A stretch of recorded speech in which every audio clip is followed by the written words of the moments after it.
Bravo pour tes 1700 abonnés. C'est sympa ce que tu fais. Continue. Alors, quelque chose à ajouter? Ça?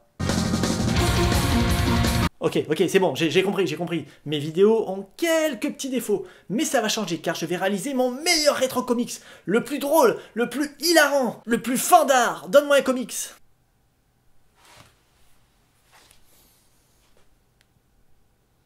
Batman année 1. Non mais donne-moi un autre, comment tu veux que je fasse un truc comique avec ça? À combattre sans péril, on triomphe sans gloire. Eh, c'est pas faux franchement, je suis assez... Oui, je te déteste. D'accord. Bon allez, je me mets au boulot. 2 pages blanches, il faudra bien ça. Et c'est parti.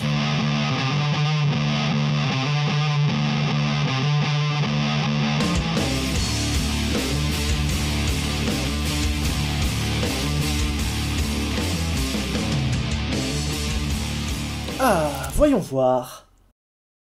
Ah, et l'autre? Je vais jamais y arriver.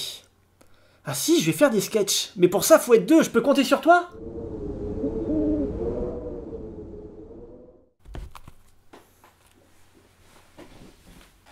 Il me faut un expert en DC Comics. Yanda? Non. Quoi? Je vais faire un rétro comics sur Batman année 1 et j'ai besoin d'un acolyte pour faire des blagues pourries. Oh, donc tu vas cracher sur Batman et te moquer de ce grand classique du 9e art? Ouais. Non! Tu feras Batman. Ok. C'est parti pour un nouveau... Attends, je mets un logo pour que les gens cliquent et aillent voir ma chaîne. Non, parce que bon, si je dois faire le zouave avec toi et me taper la honte, quand même que ça me rapporte quelque chose. Bon, c'est parti pour un nouveau... Wow, Yanda, c'est moi qui dis ça. C'est parti pour un nouveau Rétro Comics.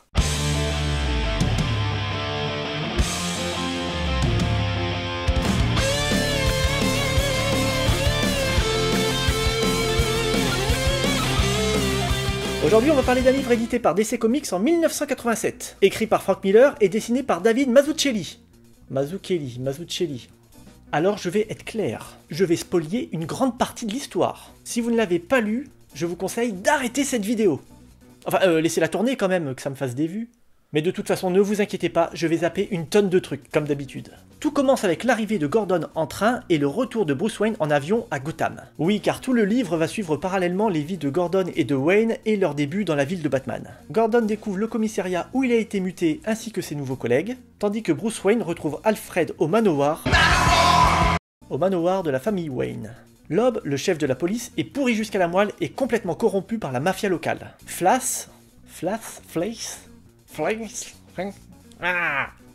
le coéquipier de Gordon, est lui aussi un flic ripou qui abuse de son autorité et de sa fonction. Bref, Gordon ne s'entend pas du tout avec ces personnes. Et il va le payer. Mais plus tard. Car de son côté, Bruce s'entraîne pour devenir Batman. Alors moi, quand je m'entraîne, ça donne ça. Quand Batman s'entraîne, ça donne ça. Les bûcherons? C'est des pédés. Le gars te défonce un arbre comme moi je casse un spaghetti. Bruce décide de mettre son entraînement à profit, mais tout ne se passe pas comme prévu. Lors d'une bagarre dans un quartier chelou, certainement la banlieue du Mans, il se fera surprendre par la personne qu'il était venu aider et finira blessé.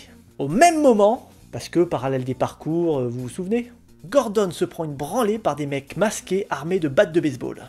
Les gars le laissent en vie, parce que c'était juste un avertissement pour son comportement intègre et droit. Mais Gordon reconnaît le rire de Flass, son coéquipier. Il prend sa voiture, croise la voiture de Bruce Wayne, blessé lui aussi, c'est marrant, et va rendre visite à Flass.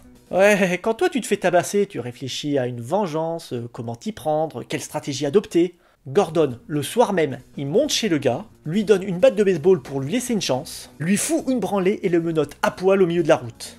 Ouais, ça c'est un bonhomme.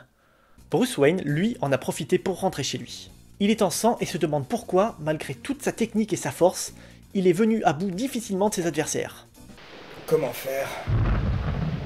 Que dois-je faire pour qu'ils aient peur?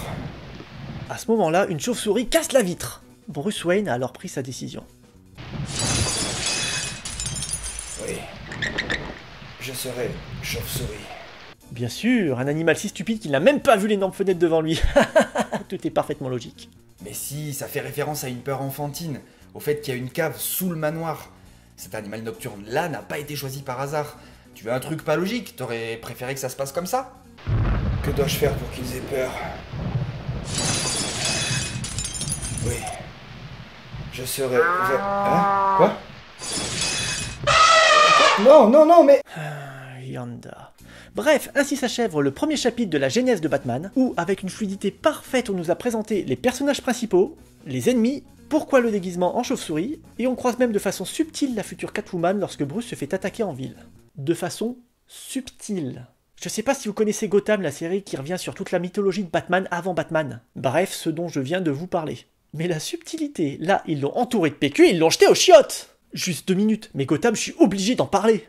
Et ça fait, ça fait du bien. Et même si, ça embête le voisin. Gotham est une série télé de 2014 qui nous raconte la vie de Gotham, donc la ville de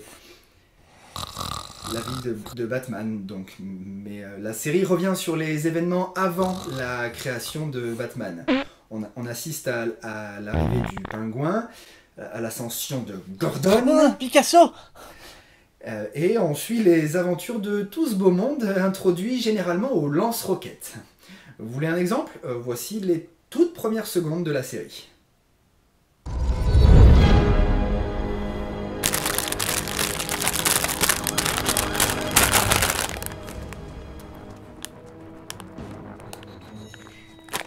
Tu en veux? Non merci.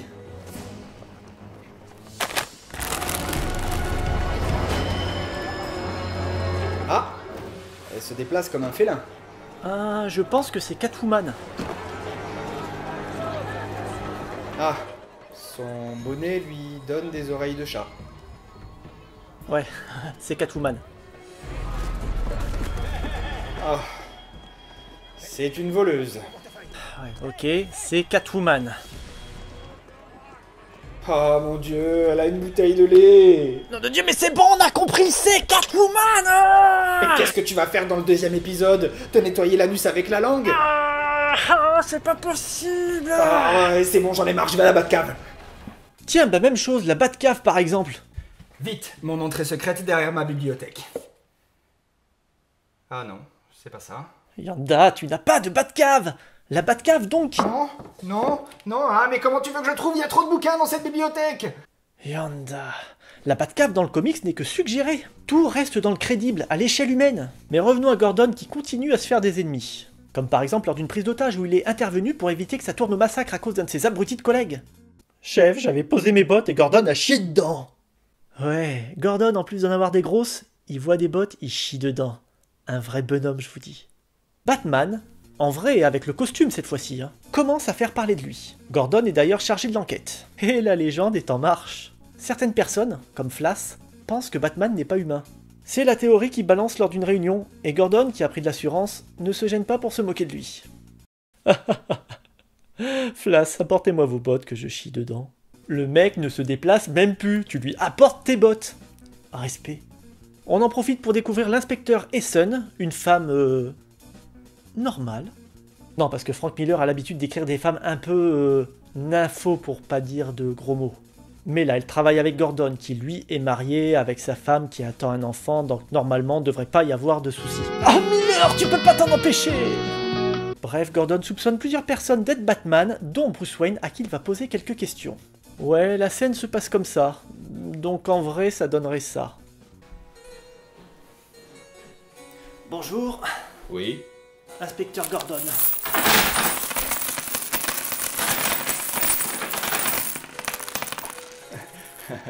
Je suis Bruce Wayne, que puis-je pour vous? J'ai de fortes raisons de penser que vous êtes Batman. Pourtant je me comporte comme un playboy au-delà de tout soupçon, avec ma chemise, ma grosse montre et ma décontraction à peine exagérée. Qu'est-ce qui vous fait dire ça? Batman est apparu peu de temps après votre retour, je m'en souviens très bien puisqu'on est arrivé le même jour. Vous avez assez d'argent pour imaginer et construire l'équipement de ce justicier? Et le meurtre de vos parents est un bon mobile pour commencer une croisade de vengeance. De plus, votre jeu d'acteur est absolument pitoyable. Ok, j'ai un autre rendez-vous, au revoir.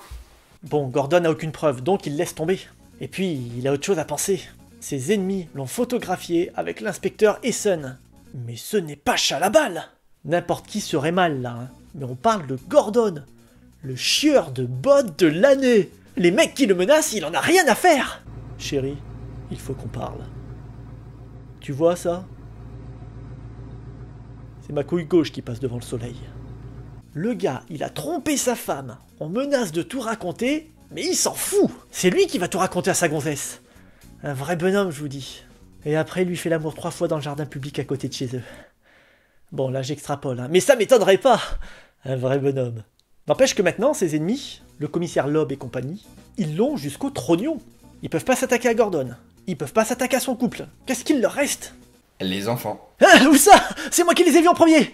Non, je veux dire, ils vont kidnapper son bébé qui est né. Exact. Heureusement, Bruce intervient. D'ailleurs, il croise la voiture du commissaire juste avant, comme un peu plus tôt dans le comics. Oh, le dessinateur, il s'est pas foulé, il a presque repris la même case. Non, mais c'est fait exprès, c'est pour marquer la répétition. Ah, c'est une feignasse d'artiste qui survit grâce à mes impôts. Oui, alors évidemment, je ne connais pas du tout cette personne. Bruce intervient et sauve le bébé. Qu'est-ce qu'il faisait là, Bruce, d'ailleurs? Eh bien, c'est très simple. Oh oui, il avait senti venir le coup, vu que c'est le meilleur détective du monde, un instinct super développé... Non, c'est Batman, c'est tout. Yonda... Mais arrête de dire tout le temps Yanda, comme ça. Moi je dis jamais ah Phil, comme si t'étais un moins que rien irrécupérable. Un peu de respect quoi. Ok, bref, il sauve le gamin de Gordon qui ne reconnaît pas Bruce parce qu'il a perdu ses lunettes et ils décident de collaborer ensemble. Voilà, merci d'avoir regardé cette vidéo, j'espère qu'elle vous... Oh attends, un petit mot sur les auteurs quand même, c'est le minimum syndical. D'accord. Né en 1957 dans le Maryland... Frank Miller commence sa carrière en tant que professionnel en 1978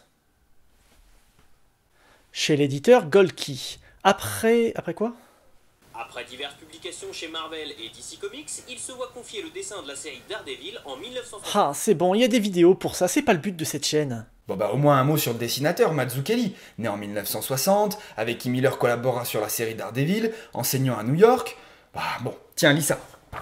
Heureusement, il y en a qui bossent un petit peu, j'avais préparé la chronique. Bah vas-y, prends la feuille. Je peux pas, on n'est pas dans la même pièce, c'est même pas le même jour. Non mais Phil, je sais, tu prends une feuille de ton côté et tu fais semblant. Allez, mais fais un effort! Eh ben, tu vois, c'est ça que je lui reproche. Ah bah qu'est-ce que tu fous là, toi? Il fait pas les choses sérieusement, il en oublie la moitié, c'est pas les vidéos que je veux voir sur le net. Désolé mec, mais je vais t'effacer de YouTube. Quoi? Wow, c'est un peu violent là. Petit programme informatique que je suis allé chercher chez ta copine Anonymous, merci à elle. Adieu rétrophile. Et voilà. Quoi? Mais je t'ai effacé. On recommence. Ah. Effacer rétrophile. Tu devrais pas faire ça. C'est bon là normalement. Corona. Ouais, ok. Corona. Oui, Faire une recherche rétrophile sur YouTube. 12 vidéos trouvées. Quoi? C'est déjà fini là? Tu sais Phil, je pense que c'est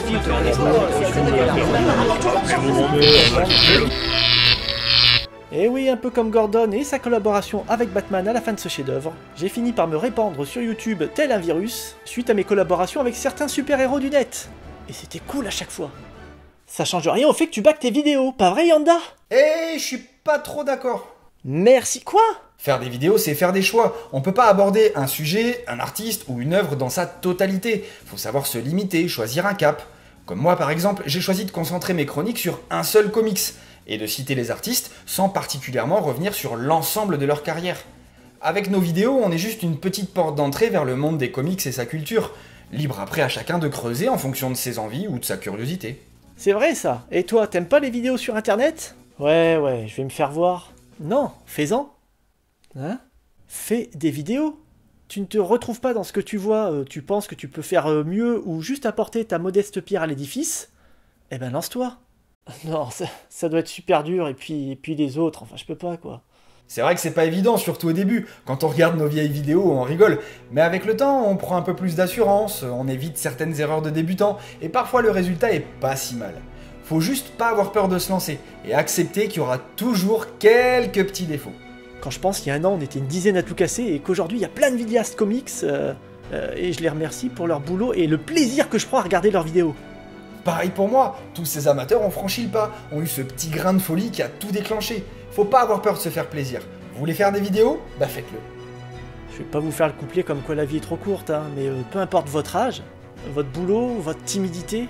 Et là je fais le malin devant la caméra, hein, mais en vrai je suis plutôt le mec au fond de la salle qui espère qu'on va pas le remarquer. Peu importe ce que pensent vos voisins ou vos collègues qui vont vous expliquer comment fonctionne la vie alors que la leur est triste et morose, si vous avez vraiment envie de faire des vidéos, faites-le. Parce que l'important, c'est de réaliser ses rêves. Non, je plaisante, restez le cul sur vos chaises et regardez mes vidéos. Ah, Phil! Just do it, nothing is impossible. Just do it, yesterday you said tomorrow. Just do it, don't let your dreams be dreams. The more often you do it, the more light there will be. Just do it, nothing is impossible. Just do it, yesterday you said tomorrow. Just do it, don't let your dreams be dreams. The more often you do it, the more light there will be.